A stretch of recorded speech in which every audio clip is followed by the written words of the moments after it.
बहुत सारे मेरे को कमेंट्स आते रहते हैं कि भैया एमसीक्यू कैसे सॉल्व करें, एमसीक्यू में बहुत टाइम लग जाता है, एक तो टाइम कंज्यूमिंग होते हैं, ठीक है, बहुत बड़े बड़े लेंदी आ जाते हैं और उनमें से इन्फॉर्मेशन एक्सट्रैक्ट करना बहुत मुश्किल हो जाता है, ठीक है, तो इनको कैसे करें। सबसे पहली बात, अगर आप पेपर के बीच में हो ना, तो आप एमसीक्यूज को ना बहुत, मतलब आपको बोला आपको बाकी पेपर भी सॉल्व करना है, बट आपको एमसीक्यूज को टाइम भी लिमिटेड ही देना है। तो एमसीक्यूज में क्या स्ट्रैटेजी रखना ना, एक तो पहले अपनी रीडिंग स्पीड फास्ट कर लो,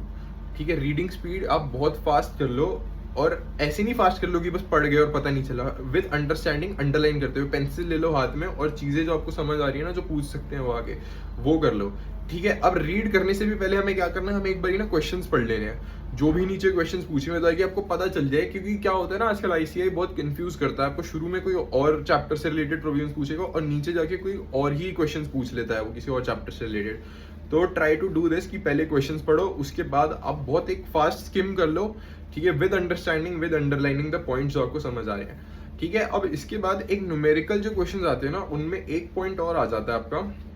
न्यूमेरिकल वाले क्वेश्चंस में ना, वो आजकल क्या करते हैं कि जैसे आप मान लो कॉस्ट का है, या फिर अकाउंट्स का है, या फिर फाइनेंशियल मैनेजमेंट का है, तो वो जैसे 5 एमसीक्यू का बेसिकली स्टडी आ जाती है आपके पास, 2 या 3 बड़ी केस स्टडीज आ जाती हैं, उसमें 5 एमसीक्यूज रहते हैं,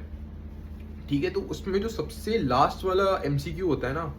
वो ना आपका सबसे पहले आंसर आ जाता है कुछ केसेस में, ठीक है। और वो आपको क्योंकि कंफ्यूज करना चाह रहे हैं, तो पहले वाला जो एमसीक्यू होता है ना, उसमें वो ऐसा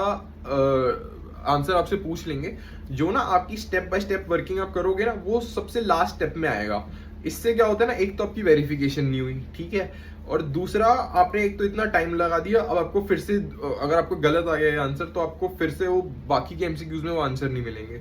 ठीक है। तो ट्राई टू डू दिस कि आप लास्ट वाला एमसीक्यू एक बार पढ़ लो, या फिर सेकंड लास्ट वाला पढ़ लो, उसमें प्रोबेबली आपको ना जो फर्स्ट स्टेप आप करोगे क्वेश्चन सॉल्व करने के लिए, उसका आंसर जरूर मिल जाएगा। एक तो आपकी वेरिफिकेशन भी हो जाएगी, और दूसरा आपका टाइम भी बचेगा, ठीक है। तो ये आप करके देखना, and let me know in the comment section if you need any more help. Thank you.